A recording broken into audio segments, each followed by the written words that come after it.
الفاتحة. اللهم صل على محمد. بسم الله الرحمن الرحيم. الحمد لله رب العالمين إياك نعبد ونستعين اهدنا الصراط المستقيم غير المغضوب عليهم ولا الضالين. اللهم صل على لا حول ولا قوة إلا بالله العلي العظيم. أعوذ بالله من الشيطان اللعين الرجيم. بسم الله الرحمن الرحيم. الحمد لله والصلاة والسلام على رسول الله وعلى آله آل الله لا سيما بقية الله ولعنة الله على أعدائهم أعداء الله من يومنا هذا إلى لقاء الله. أما بعد فقد قال الإمام الحسين أبو عبد الله: الناس عبيد الدنيا والدين لعق على ألسنتهم يحوطونه ما درت معايشهم فإذا محسوا بالبلاء قل الديانون. عزیزان گرامی، کربلائی تحریک جس کے نتیجے میں امام حسین اور آپ کے 72 ساتھیوں کو جام شہادت نوش کرنا پڑا، سیدانیوں کے سروں سے چادریں چھینی اور انہیں رسیوں میں جکڑ کر در بدر پھرایا گیا، قید و بند کی صعوبتوں سے گزارا گیا۔ اس تحریک کا مقصد اسلام کی بالادستی، دین کا احیاء، عدل و انصاف کا قیام، حق کا بول بالا، عوام کی فلاح و بہبود، مسلمانوں کی سربلندی کے سوا کچھ نہ تھا۔ ان تمام قربانیوں کے بس یہی مقاصد تھے، نہ شہرت طلبی، نہ اقتدار پر قبضہ، نہ کرسی کا لالچ، مقصد انسانیت کی فلاح و بہبود کے سوا کچھ نہ تھا۔ اس کے باوجود نہ عام مسلمانوں نے اس تحریک کی مدد کی اور نہ خواص ہی نے ساتھ دیا۔ ایسا کیوں ہوا؟ ذہن میں یہ سوال پیدا ہوتا ہے۔ ہونا تو یہ چاہیے تھا کہ ایسی تحریک کا سب لوگ بڑھ چڑھ کر ساتھ دیتے، عوام اور زمانے کے یہ جو ہے مسلمان امام حسین کے سینہ سپر ہو جاتے، فرزند زہرا پر کوئی آنچ نہ آنے دیتے۔ حیرت کی بات ہے کہ لاکھوں مسلمانوں میں سے صرف 72 ہی نے حق کا ساتھ دیا، باقی مسلمانوں نے یا باطل کی مدد کی یا خاموشی اختیار کر کے ایک گوشے میں بیٹھ کر تماشا دیکھتے رہے۔ ایسا کیوں ہوا؟ اس کی کیا وجہ ہو سکتی ہے؟ اس سوال کے جواب تک پہنچنے کے لیے ہمیں پہلے اس دعوے کا گہرائی سے جائزہ لینا ہوگا، اس زمانے کے مسلمانوں کے حالات کو سمجھنا ہوگا۔ یہ جو کہا جاتا ہے کہ حضرت نے اپنے بعد لاکھوں مسلمانوں کو چھوڑا تھا اور لاکھوں مسلمانوں کو چھوڑ کر حضور اس دنیا سے رخصت ہوئے تھے، جو اسلام پر اپنی جان نچھاور کرنے کے لیے ہر وقت تیار رہتے تھے۔ قرآن و احادیث اور تاریخ کے عمیق مطالعے سے حقیقت اس کے برعکس نظر آتی ہے، اس دعوے کے برعکس حقیقت ہے۔ قرآن کے بیان کے مطابق عصر رسول کے سارے مسلمان ایک جیسے نہ تھے، بلکہ اس وقت کے مسلمانوں کی اچھی خاصی تعداد منافق تھی۔ وہ دکھاوے کے لیے جانثاری کے بڑے بڑے دعوے ضرور کرتے تھے، لیکن ان کے دل میں اسلام کے لیے کوئی جگہ نہ تھی۔ لم یؤمنوا باللہ طرفۃ عین، وہ ایک لحظے کے لیے بھی انہوں نے ایمان قبول نہیں کیا تھا۔ وہ اپنے دنیاوی مفادات کے سوا کچھ نہ سوچتے تھے۔ ان کے دلوں میں اسلام کے لیے کوئی جگہ نہ تھی۔ ان کا مشن صرف اور صرف لوٹ مار اور فتنہ و فساد پھیلانے کے سوا کچھ نہ تھا۔ وہ اسلامی تعلیمات کو اپنے ناپاک مقاصد کی تکمیل کی راہ میں سب سے بڑا روڑا تصور کرتے تھے۔ چنانچہ سورہ بقرہ آیت 204 اور 205 اگر ملاحظہ فرمائیں تو بات بالکل واضح ہو جاتی ہے۔ ارشاد ہوتا ہے وَمِنَ النَّاسِ مَن يُعْجِبُكَ قَوْلُهُ فِي الْحَيَاةِ الدُّنْيَا، لوگوں میں سے کچھ وہ ہیں، یعنی وہی افراد جو پیغمبر کے ارد گرد اکٹھا ہے، جمع ہے، جنہیں آپ جانثار مسلمان تصور کر رہے ہیں، انہی مسلمانوں کے سلسلے میں قرآن کہتا ہے وَمِنَ النَّاسِ، لوگوں میں کچھ ایسے ہیں مَن يُعْجِبُكَ قَوْلُهُ فِي الْحَيَاةِ الدُّنْيَا، زندگی دنیا میں جن کے دعوے آپ کو حیرت میں ڈال دیں گے۔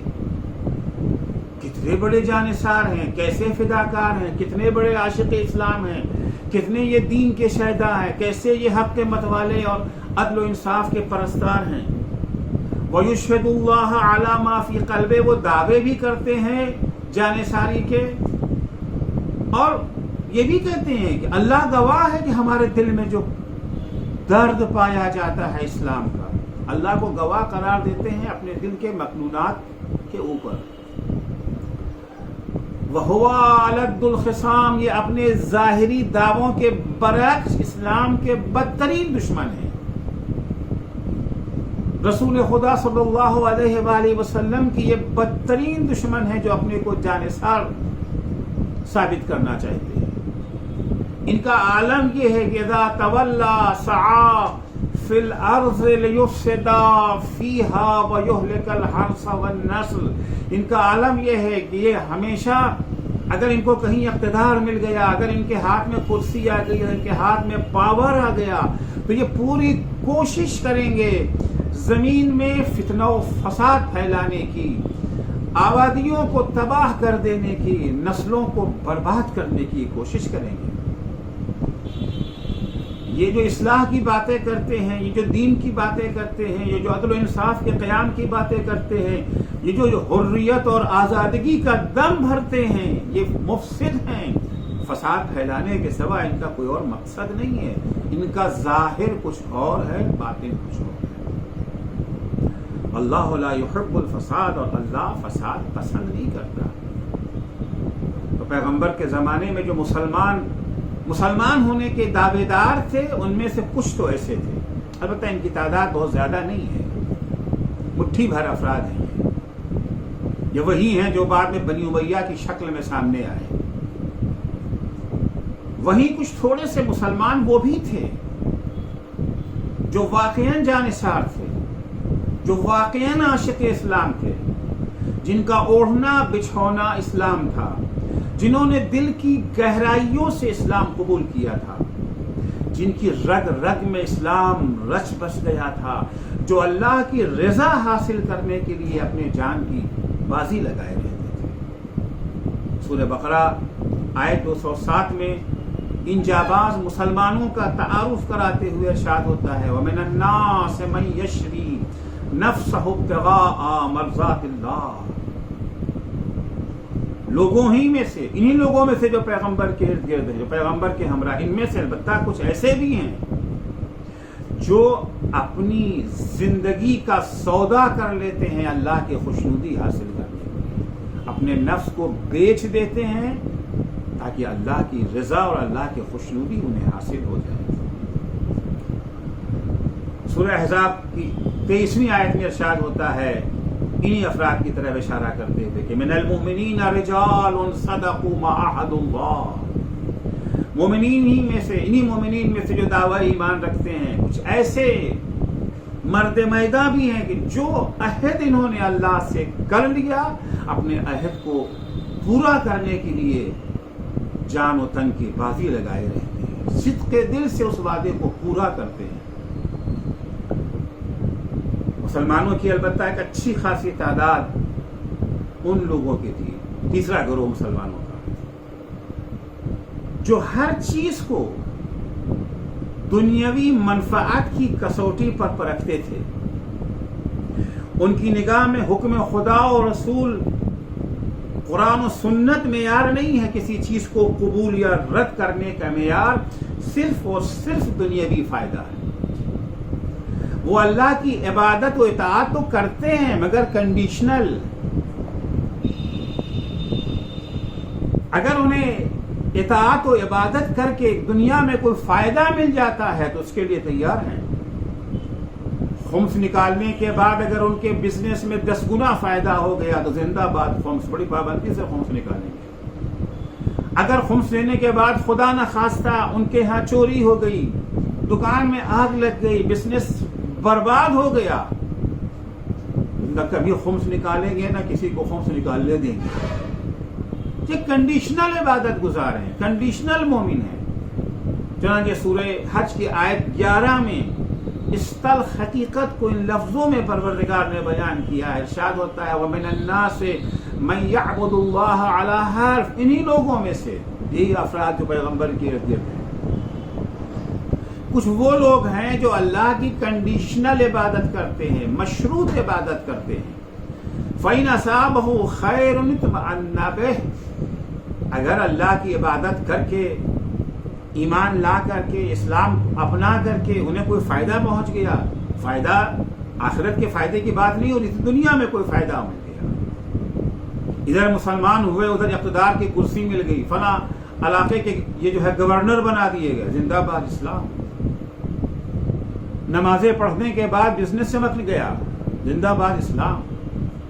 وَإِنْ أَصَابَتْهُ فِتْنَةٌ انقلب عَلَى وَجْهِهِ، لیکن اگر اسلام قبول کرنے کے بعد، دین اپنانے کے بعد انہیں نقصان ہو گیا، گھاٹا ہو گیا، تو یہ الٹے پاؤں واپس چلے جاتے ہیں۔ فائدہ ہو گیا تو اسلام زندہ باد، نقصان ہو گیا تو اسلام مردہ باد۔ بڑی آسانی سے یہ ایمان لاتے بھی ہیں اور بڑی آسانی سے ایمان سے یہ دور بھی ہو جاتے ہیں، انہیں مرتد ہونے میں دیر نہیں لگتی۔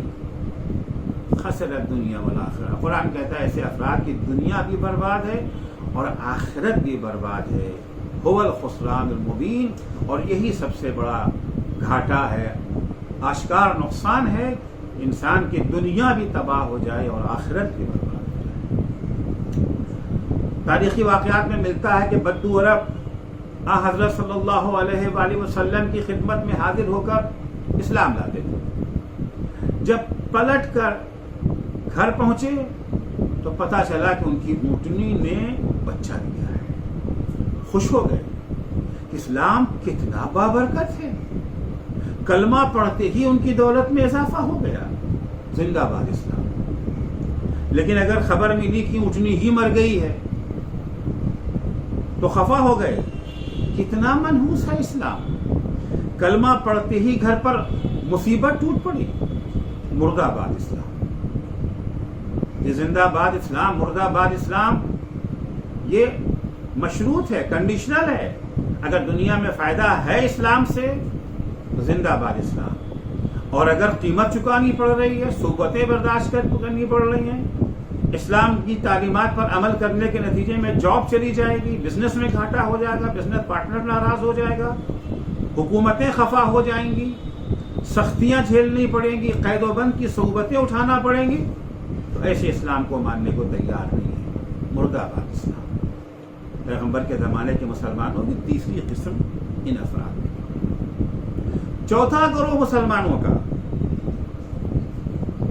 فکر و تدبر، سوچ سمجھ سے پیدل افراد کا گروہ تھا، جو ہوا کے رخ پر چلتے تھے، دوسروں کی عقل سے کام لیتے تھے، لوگ کیا کہتے ہیں، رائے عامہ کیا کہتی ہے، بھیڑ کس طرف جا رہی ہے، میڈیا کیا کہتا ہے، سردار کیا چاہتا ہے، ہماری جماعت، ہماری پارٹی، ہمارا قبیلہ، ہمارا کنبہ کیا کہتا ہے۔ ان کے حق نہیں ہے، نہ کوئی چیز حق ہے، نہ کوئی چیز باطل ہے۔ ان کی جماعت جس چیز کو حق کہے وہی حق ہے، ان کی پارٹی جس چیز کو حق کہے وہی حق ہے، ان کا سردار جس چیز کو حق کہے وہی حق ہے، سماج جس چیز کو حق کہے وہی حق ہے۔ اگر سماج حق کو باطل کہہ دے، باطل کو حق کہہ دے تو اسے ماننے کو تیار ہو جائے۔ ان کی اپنی کوئی فکر ہے ہی نہیں،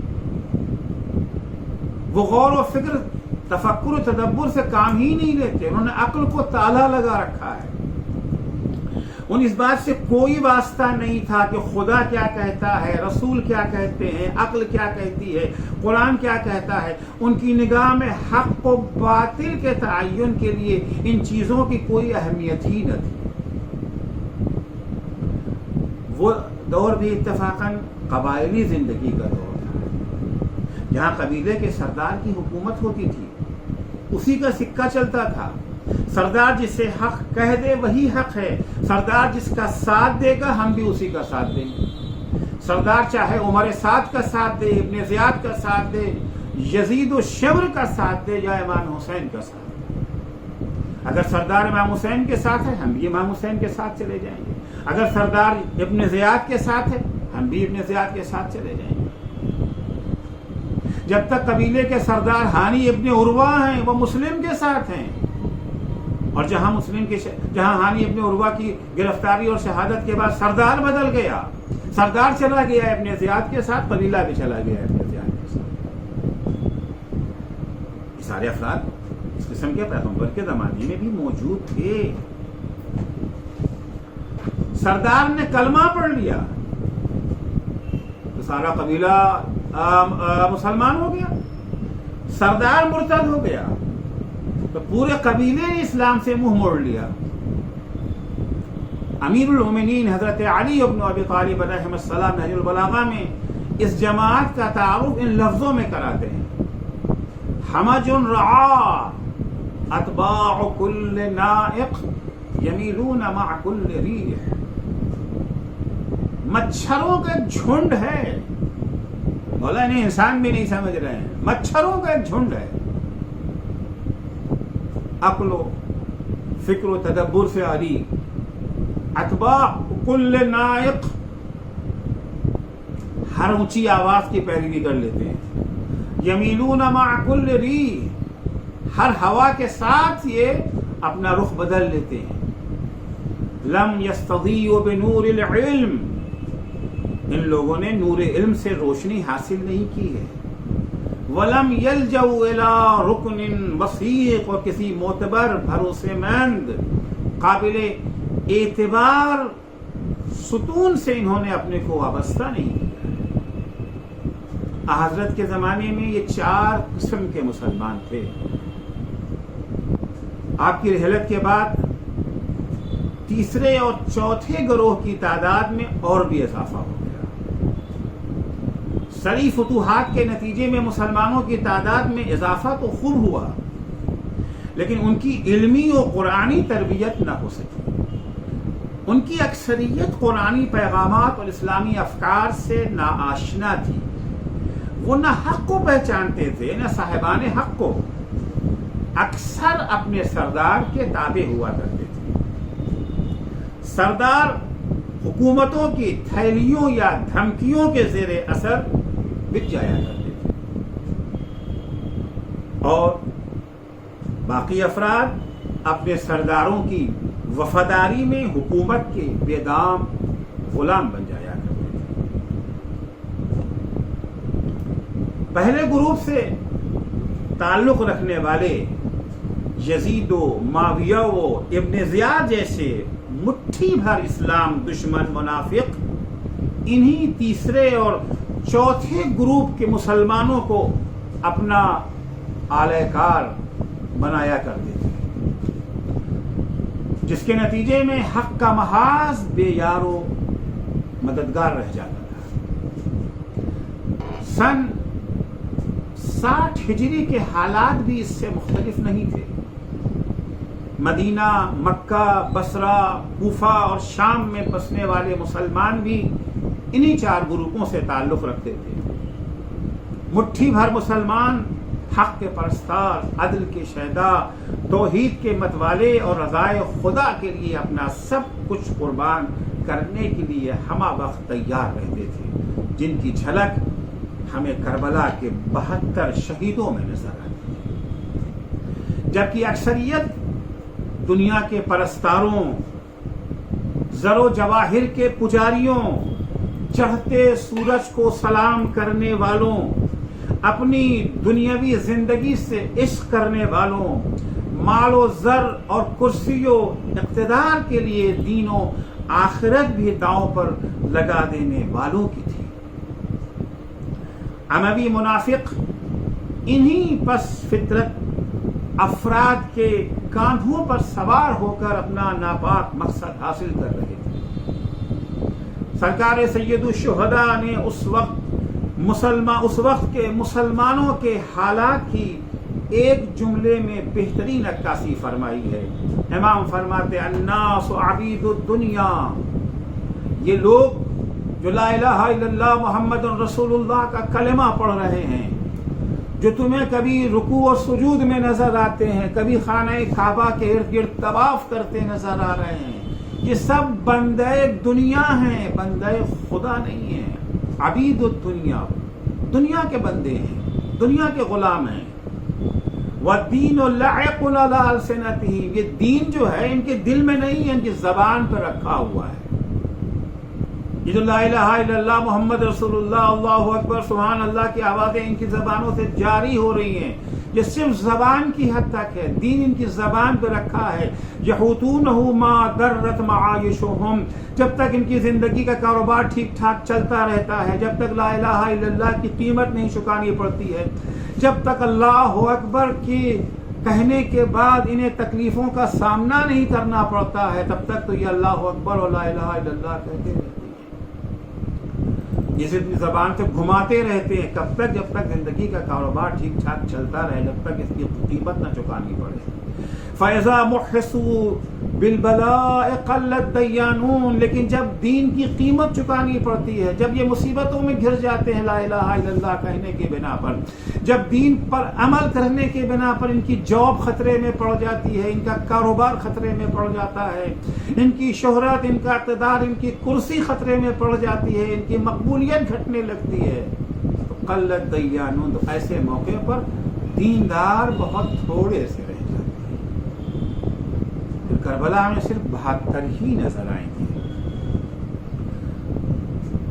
ایسے لوگوں سے کیا توقع کی جا سکتی ہے؟ ان سے یہ توقع نہیں کی جا سکتی ہے وہ ابن زیاد کی تھیلیوں اور دھمکیوں کو نظر انداز کر کے اپنی جان، مال، کرسی قربان کر کے مسلم ابن عقیل جیسے حق پرست کا ساتھ دیں گے۔ جنت کے جوانوں کے سردار، حریت پسندوں کے پیشوا، عدل و انصاف کے علم بردار، اسلامی تعلیمات و اقدار کے آئینہ دار حسین ابن علی کا ساتھ دیں گے۔ امام حسین علیہ السلام انہی لوگوں کو خواب غفلت سے بیدار کرنے، زندگی کی حقیقت سے آشنا کرنے، حق اور باطل کو پرکھنے کی حقیقی کسوٹی سے روشناس کرنے کے لیے امام حسین نے مدینہ چھوڑا، مگر ان کی نیند بہت گہری تھی۔ انہیں جھنجھوڑنے کے لیے خون کے نذرانے کی ضرورت تھی۔ امام حسین علیہ السلام نے 72 شہیدوں کے خون کا نذرانہ پیش کر کے انہیں خواب غفلت سے چونکنے پر مجبور کر دیا۔ توابین کا قیام، مختار کا انقلاب اور مدینے کی تحریک اس کا ایک نمونہ ہے۔ حر اس کی ایک مثال ہے، کس طریقے سے حسین ابن علی نے سوئے ہوئے حر کو بیدار کر دیا۔ وہی حر جو امام حسین کا راستہ روک رہا تھا، وہی حر جس نے حسین فرزند زہرا کا راستہ روکنے کے لیے لجام فرس پہ ہاتھ ڈال دیا، وہ حر کس طرح سے بیدار ہوا کہ آج حر استعارہ بن گیا حریت اور آزادی کا، حر استعارہ بن گیا توبہ نصوح اور حقیقی بازگشت کا، حر علامت اور رمز بن گیا۔ کس طریقے سے بھٹکا ہوا انسان راہ راست پر آ سکتا ہے۔ وہی حر جو لعنت اللہ علیہ کہلانے کا حقدار تھا، آج وہی حر اسے سلام اللہ علیہ سے یاد کیا جاتا ہے۔ جس وقت حر نے راستہ روکا اور لجام فرس پہ ہاتھ ڈالا، امام حسین نے فرمایا، حر تیری یہ مجال، تو نے میری لجام فرس پہ ہاتھ ڈالا، تیری ماں تیرے ماتم میں بیٹھی۔ عزیزو، حسین امام ہیں، عصمت کے درجے پر فائز ہیں، ان کی زبان سے کوئی بے محل جملہ خارج نہیں ہو سکتا۔ غصے میں آ کے جذبات کی رو میں بہہ کر کے کوئی غلط جملہ کہہ دیں، یہ ہم سے آپ سے تو توقع کی جا سکتی ہے، لیکن حسین ابن علی سے نہیں، زہرا کے لال سے یہ توقع نہیں کی جا سکتی ہے۔ ان کے دہن سے جو جملہ نکلتا ہے وہ حکمتوں میں ڈوبا ہوا جملہ۔ اگر امام حسین یہ کہہ رہے ہیں حر تیری ماں تیرے ماتم میں بیٹھے، یقیناً اس میں کوئی حکمت پوشیدہ ہے۔ شاید امام حسین حر کی ماں کا نام لے کر کے حر کے ذہن میں اپنی ماں کا تصور بیدار کرنا چاہتے ہیں کہ حر تجھے معلوم ہے تو کس کے مقابلے میں کھڑا ہے، تو کس کا راستہ روک رہا ہے، تو کس کے دشمنوں کی صف میں شامل ہے۔ اور عزیزو، ایسا لگتا ہے کہ حسین کے جملہ اپنا کام کر گیا۔ اور جواب میں کہتا ہے، مولا آپ نے تو میری ماں کا نام لے لیا، لیکن میں کیا کروں، میں تو آپ کی ماں کا نام نہیں لے سکتا، کیونکہ آپ کی ماں وہ عظیم خاتون ہے جس کا نام بغیر وضو زبان پر نہیں لایا جا سکتا۔ اجرکم اللہ۔ حسین کے جملہ کام کر گیا ہے، حر سوچنے پر مجبور ہو چکا ہے، یہاں تک کہ جب شب عاشور آئی اور یہ طے ہو گیا کل جنگ ہو کر کے رہے، کل سر اور تن میں جدائی کا دن ہے، حر کی بے چینی اپنے اوج پر ہے، حر بے چینی کے ساتھ خیمے میں ٹہل رہا ہے، فیصلے کی شب آئی ہوئی ہے۔